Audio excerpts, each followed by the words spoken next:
see some light at this. Well, you know, after show cause, we were put on probation, right?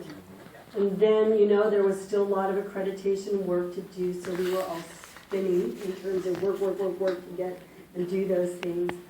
I think it's felt like in the last 2 years that we can breathe a little and start now to really reflect on where we're at.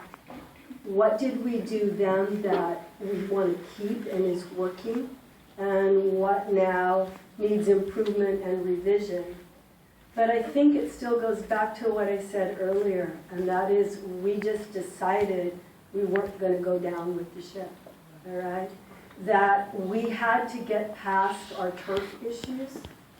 We needed to say that we're all going to have some pain in this process, meaning we're going to all have to give some things we don't like. And I'll tell you quite frankly, faculty, there were times when we were going, we don't think this is the way to go with whatever that was, that process, that committee, whatever.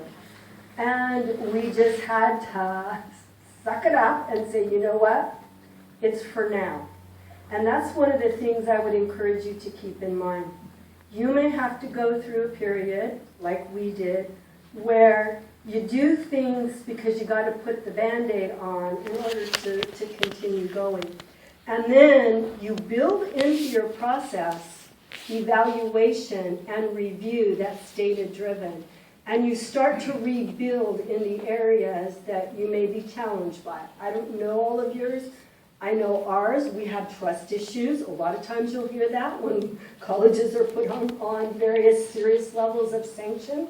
We had to rebuild our trust, and one of the ways we did that was starting to put the college first.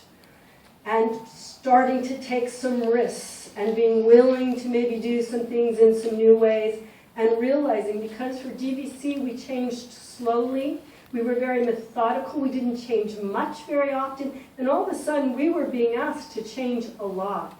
That is a hard place to be for us. So we're having to learn how to live in a changed environment and not to get too hung up on the way it is currently, and that it can get better. It really can if we continue to put our students first and what's best for the institution to be whole again. And that was not an easy task. I can say that looking back now. It wasn't easy. I think, you know, for one thing, no